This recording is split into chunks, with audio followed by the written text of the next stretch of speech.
এখনের এই ভিডিওটি আপনার আমার প্রত্যেকের লাইফের জন্য খুবই গুরুত্বপূর্ণ। আমি একটি রেস্টুরেন্টে চাকরি করি এবং সেই রেস্টুরেন্টের বর্তমানে বার ইনচার্জ এবং সিনিয়র সুপারভাইজারের দায়িত্বে আছি। সো আপনারা ভিডিওতে দেখতে পারতেছেন আমি আমার রেস্টুরেন্টকে ক্লিন করতেছি, আমার বারকে ক্লিন করতেছি। সো আমার জুনিয়রের যেদিন ছুটির দিন থাকে সেদিন কিন্তু আমি রেস্টুরেন্টটাকে ক্লিন করি।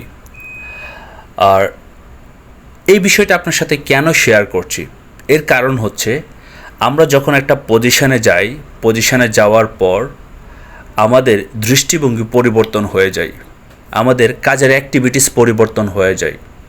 আমরা চেষ্টা করি মানুষকে লিড দেওয়ার জন্য, আমরা আমাদের দায়িত্ব থেকে অনেকটা দূরে সরে যাই। আমরা প্রত্যেকেই ধৈর্য, পরিশ্রম এবং অধ্যবসায়ের মাধ্যমে একটা পজিশন তৈরি করি। সো আমরা মনে করি যে পজিশনে আসার পর আমার ওই কাজগুলি কিন্তু আর বেশি নাই। আমরা আমাদের জুনিয়রদেরকে সেই কাজগুলি দেখানোর চেষ্টা করি বা তাদের দিয়ে করানোর চেষ্টা করি, কিন্তু আমি তার ব্যতিক্রমী করি। এই কারণেই, কারণ আমি যে পজিশনটা তৈরি করেছি সেই পজিশনটাকে ধরে রাখার জন্য বা আমার যে জুনিয়র বা আমার যারা অ্যাসোসিয়েট আছে তাদেরকে সেই কাজটা আমি কিভাবে সুন্দর করে শিখিয়ে দেব সেটা কিন্তু আমার দায়িত্ব।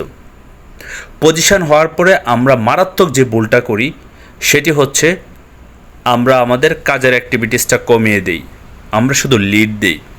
আসলে এইভাবে কখনো কোয়ালিটি সম্পন্ন লিডার হওয়া সম্ভব না।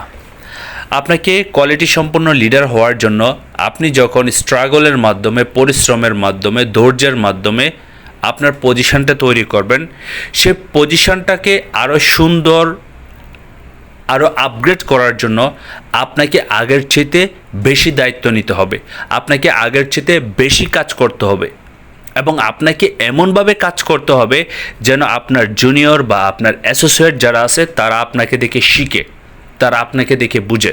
কিন্তু এর ব্যতিক্রমীটাই কিন্তু আমাদের সাথে হয়ে থাকে। 95% ব্যক্তিরাই আছে পজিশন হওয়ার পরে তারা তাদের কাজের অ্যাক্টিভিটিসটা অনেকটাই কম করে দেয়, যার কারণে তারা একটা নির্দিষ্ট সময় যাওয়ার পর ওইখান থেকে ছিটকে পড়ে, তাদের পজিশনটা ড্যামেজ হয়ে যায়। সো আমার অ্যাডভাইস থাকবে আপনাদের প্রতি, আপনারা যখন কোনো পজিশন তৈরি করবেন যে কোনো সেক্টরেই আপনাদের কাজের পরিধি বাড়িয়ে দিবেন, আপনাদের দায়িত্ববোধ বাড়িয়ে দিবেন। আপনাদের এমনভাবে কাজ করতে হবে যেন আপনাদের জুনিয়র বা অ্যাসোসিয়েট যারা আছে তারা আপনাকে দেখে শিখে। বিশেষ করে নেটওয়ার্ক মার্কেটিং বিজনেসে আমরা যখন পজিশন হই তখন কিন্তু আমাদের কাজগুলি কমিয়ে দিই, আমাদের অ্যাক্টিভিটিস কমিয়ে দিই, আমাদের ভিতরে একটা ভাব চলে আসে। এই ভাবটা থাকলে কখনো আমরা আমাদের নেক্সট পজিশনগুলি যেতে পারবো না। তার জন্য আপনার আমাকে সব সময় দায়িত্ববোধ নিয়ে কাজ করতে হবে, অন্যদের চেয়ে বেশি কাজ করতে হবে, অন্যদের চেয়ে বেশি অ্যাক্টিভ থাকতে হবে।